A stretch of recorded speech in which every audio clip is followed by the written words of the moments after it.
Hello, good morning. It's Tracy Daviero with you with your VA Mentor from your VA Mentor. It's Tracy. I'm here. Happy Monday. Couple minutes late because I had to make sure that the online conference got kicked off at 10 a.m. same time as this. But I am here and I'm very, very happy to get back to lives. And yeah, welcome everybody. We had a lot of new members coming in the last couple of weeks. I want to welcome all of you. And this is our weekly Facebook Live that we do. I basically cover topics that are interesting to VAs, that are people ask questions about. I see a lot of VAs. I'm part of a lot of groups. I network with a lot of people. I get a lot of consults. I get a lot of inquiries and that kind of thing. So this is kind of my platform to be able to share that information with you. Things that people are asking about that maybe you are curious about as well. So today I want to talk to you about dealing with difficult clients.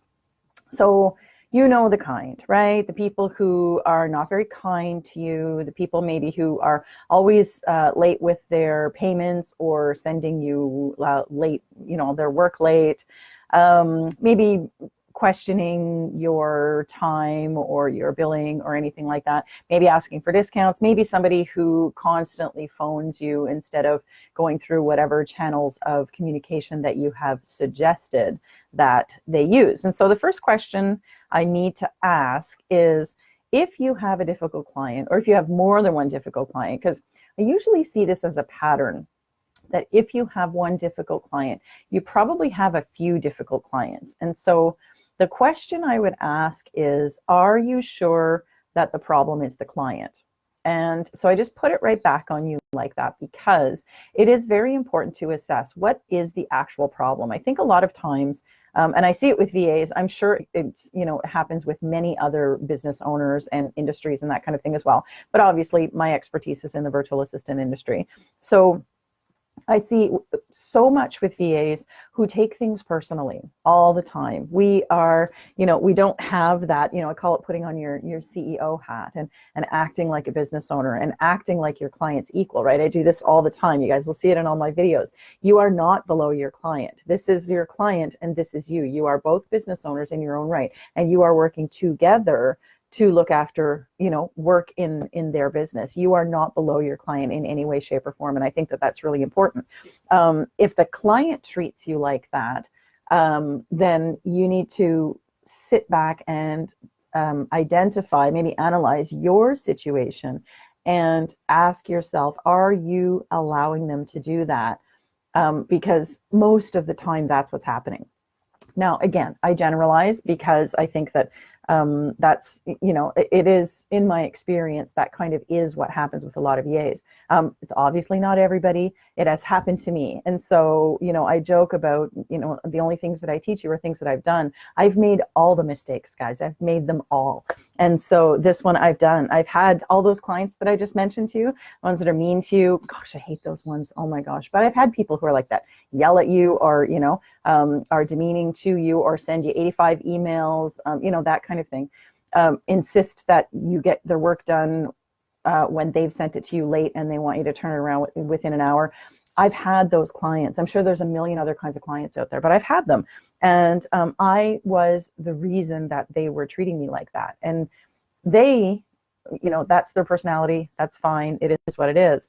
But they don't have the right to do that. And so it's really, really important to recognize that that's not okay. They're not your boss. They're not anything. They are paying you, and that's fine. And so they do have the right to know how much time you're spending on their work, and they have to be okay with that in order to pay you. So if you have a slow work pace and you are charging maybe more than their old VA did, that's going to be something that comes up with them. But maybe that just doesn't make you a good fit with them. It's not that the client is always right or the customer is always right, right?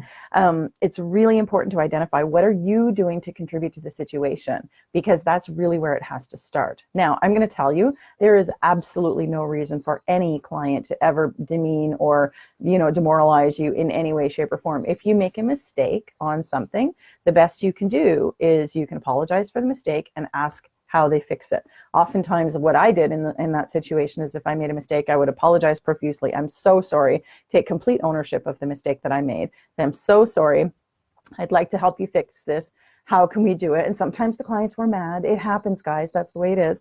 And I'd say, what can I do? And then I wouldn't charge them for whatever that task was. And sometimes it cost me money because I made a big mistake, and that's what I would do. And then I would move along. But then what I would do in future was, obviously, I adjusted the way I worked. And so I slowed myself down. I double checked things. I used checklists. I did, I verified something with the business owner, with the client, if I hadn't done that before. Whatever the things were that led up to me making that error, I made sure that I didn't do them again, particularly not with that client. It's not that my work habits changed, but it was like, okay, I messed this up with Jane. I can't mess this up with Jane again. So the next time you go to do that task, you actually take a little extra time to get it done, right? So, but there's no reason for anybody to ever be yelling at you. Like I say, if things go wrong, things go wrong. But on a regular basis, if they are not happy with, how quickly you're getting back to them or whatever it is, it's just not okay. So, if you're letting them do that, my big advice to you would be, if you have a client who does that and you can't kind of move past it, say, okay, you know what? Hello, this is not the way this works. Here, and you have to step up and you have to take a different personality and really put yourself out there. If you can't do that with a client, then you have to let the client go and you have to start fresh with a new client, because it's never going to end well. Okay, it's absolutely never going to end well. Somebody who's always late sending you their work. If you have, and I've seen and I've done, I had late charges, I had rush fees, I had all that kind of stuff. And, if you have somebody who's constantly sending you work late, like I had a client who used to send a newsletter on Thursdays at 11. Gosh, this was 10 years ago. Thursdays at 11 o'clock, absolutely their newsletter had to go out. Well, they were sending it to me Thursday at 10 because they said, well, you bill me an hour for a newsletter. So if you get it at 10, it should be able to go out at 11. I'm like, in what universe do I stop everything I'm doing and take that 10 o'clock time? And then we had to do, I had to do all kinds of stuff with it, and then I had to send it back to them for revisions and edits and verify, their approval and whatever. And so it was just a really bad scene. And I said to them, no, this isn't the way this has to go. You have to get it to me at least at the end of the day, the previous day. But that was a new boundary. I had not set a boundary for them of how much lead time I needed on their newsletter. Yes, I was billing them an hour for a newsletter, but it wasn't an hour until their deadline, right? It was an hour of I could have done it on Monday. I would have preferred to do it on the Monday. So setting boundaries and making sure that you have that information out there, tell people what your lead times are and hold them to them. Now, like I said, I put rush fees in and all this kind of stuff. It doesn't matter, Pete. Clients just, for me, the rush fee never ever worked. I didn't want to do the work if I only had an hour to do it. If I had to drop everything and do it right now, I didn't want to do that. I got really annoyed with the clients whenever they would do that. So it was easier for me to say, I need this lead time or I can't get the work done on your deadline. And that was the thing that was a lot more efficient. So the boundary is, I've got rush fees. You can tell people you have rush fees or whatever it is, but the boundary for me was, I need this work 24 hours ahead of time or you're not going to get it done on your deadline. Like I have other clients, I have, not even other clients, but what happened if I was, out, if I had an appointment that morning or a meeting or a consult or anything like that, the 10 o'clock time was not their assigned time for me to get that newsletter out on time for them. So, and there was lots of examples. That's just a sample. If somebody's constantly paying you late, don't work with them. I know we say that all the time. The veterans are really quick to say, dump them, right? And I know that you guys as new VAs probably I see it all the time, but sometimes people just are like that. So if you can get your money up front, that is the best way to do things. I know it's challenging when you're first starting out. If you can get your money up front, be prepaid, and then if somebody doesn't pay you on time, you can cease their work until they pay you. You're not waiting for payment at the end of a project. Now, there's lots of different ways to charge. I'm not going to get into that today. But if you have a client who is paying you after the work is done and you're finding that they're consistently late with payment, you need to sharpen up and you need to say to them, here's what has to happen. You need to pay by this date. Because I had clients who paid me on the last day of the month for work that I had already done too. They have to pay by, maybe 7 days in or something like that, or you're stopping all work. And it gets into a vicious cycle. When you get a client who does that, honestly, in my experience, they're just going to continue doing it because they want to pay you once a month. So if they pay you on the 7th this month, then the 10th the next month, and then the 15th, and you're still doing work, and all of a sudden you work on the 15th, you've done now 6 weeks of work and you haven't gotten paid for the previous 4, that doesn't make for a very good relationship. So do what you can to get paid ahead or on time, and make sure that you're really clear about that. You let them know how how they need to pay you, and it's not okay to pay you 30 days later. You tell them, I have one of my VAs gives me the invoice 10 days early so that I have enough time to process it on the 1st. I can do it on any day that I need to, but I need to be able to know that that payment is coming. And so you can do that with your clients too. Bill them early, but the payment is due on this day. You can do whatever makes sense for you. So long meetings. I think that I've covered this in another talk, in another video. But if clients are constantly calling you instead of going through your preferred method of communication, again, you need to first of all bill them for all of those calls, because that's what their pocketbook will speak to them, right? That's the thing that will speak to them.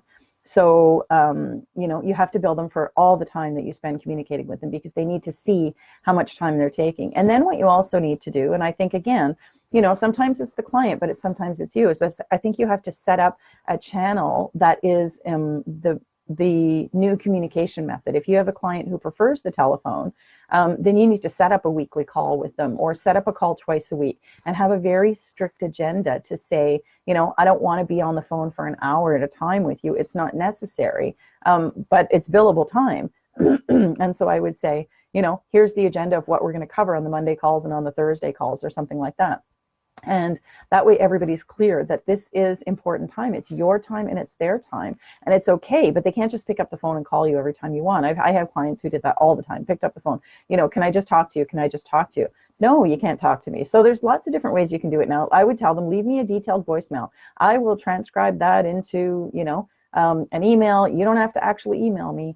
I can get that done, and I can set it up in our project management system or whatever. Voxer is another great thing that a lot of VAs are using now. So if somebody does want to call you, they can just Vox you, right? It's like a walkie-talkie thing, and they can leave you the instructions. Some people don't like to actually, type things or go into project management systems or whatever. So make things easy. Have a conversation with that client who's having trouble with, staying into your, whatever your project management procedure is, and ask them what would make it easier for them, particularly if they're phone people. I think that that's really important, because if they're phone people, they can have the Voxer app right on their phone, and they can just talk into it instead of saying, hi, I have another question about this, and and they will get into a routine. You have to show them what the way, what the way through is. So basically, I just want to let you know that you are in charge, and sometimes you may be the reason that the client is treating you like that. Not always. I'm not. I'm definitely not saying that. But there are ways that if you do have people that are difficult that you're working with, you can make some changes. But you do have to communicate those changes to the client. And if the client's not willing to accept whatever the changes are, then you move along, right? And it is really easy to fire a client after you fired your first one. Firing the first one is very, very challenging. But after that, it's just, the anxiety and the fear of losing money and all that kind of stuff. But after that, it's pretty easy, because you think, nope, you see your value, you understand, you've had one difficult conversation with somebody, and you can kind of move on. So that is all I've got for you today. Difficult clients, dealing with difficult clients. I hope that gave you some tips and information. I would love to hear your questions and comments, so post them below. And other than that, I will see you guys next week. Take care.